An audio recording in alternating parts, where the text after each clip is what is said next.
Hello and welcome to Theatre.Reviews with Paul Senner. I'm here at the Garrick to see the boys from the Blackstuff.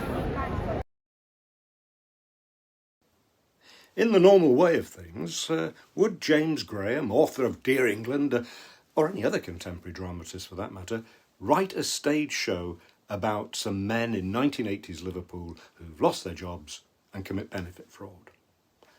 Possibly not. But this is Boys from the Blackstuff, a TV legend from the early 80s. So, how does it translate onto the stage? And was it worth the effort? Keep watching and I'll tell you about the show and what I thought of it. But first, please, like, comment and subscribe. And you can also visit my website, Theatre.Reviews, to read this review and my roundup of other critics' opinions on Boys from the Blackstuff. Perhaps I should start by asking, have you even seen the TV series? It is available on iPlayer, by the way. And if you have seen it, how much do you remember of it? You may enjoy this as an exercise in nostalgia for the dying embers of a time when people were proud to be working class. Because you might not even know the incomparable 5-part TV series by Alan Bleasdale, I'm going to try not to compare this 2-hour and a bit play with that TV series, and ask instead, does it stand up as a theatrical drama in its own right? Well, the first act is very bitty. There's far too much by way of introductions and scene setting. We meet the 5 boys, but they appear in a series of fragmentary scenes. We don't really get to know them, certainly not well enough to care about their fate, which is inevitably to be caught by the benefit fraud sniffers.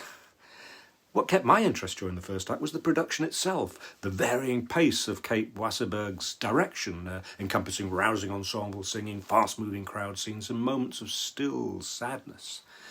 The rusty industrial set by Amy Jane Cook, the video by Jamie Jenkin of black and white images of 1980s Liverpool projected at the back of the stage, so often returning to the murky waters of the Mersey, the source of Liverpool's glory years as a port. But the docks are already in decline, and our heroes are not dockers, but road workers. Or rather, they were. We find out how they brought some of their problems on themselves, and there are many reasons, including greed and selfishness, why they don't appear to deserve our sympathy. The emotional engagement only picks up when a tragedy occurs. The scene when someone falls from high up on a building site is performed in slow motion and immediately segues into a funeral.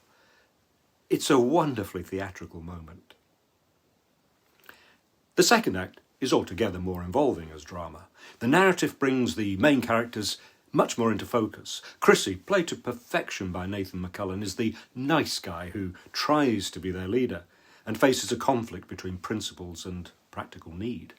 Philip Whitchurch as George, their mentor, brings passion and compassion to an old, dying man. Aron Julius is the restless Loggo, and Mark Womack plays the dignified Dixie, dragged down by his situation. And then, of course, there's Yosser Hughes. Even if you've only vaguely heard of Boys from the Blackstuff, you'll probably be aware of Yosser Hughes and his catchphrases, "Giz a job" and "I can do that." In the first act, he's pretty much comic relief, but in the second, we get to see the depth of his mental illness and the complete lack of care from those who should be listening to his cry for help.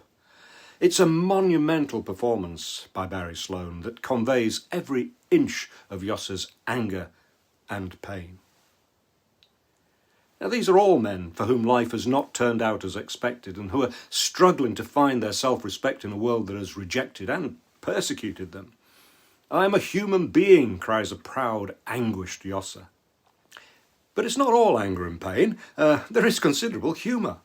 In a scene that had me laughing out loud, Chrissie's wife, Angie, played by Lauren O'Neill, who is outstanding in multiple roles, pretends not to be home and crawls back and forth on her knees, talking through the front and back doors to callers and answering the telephone.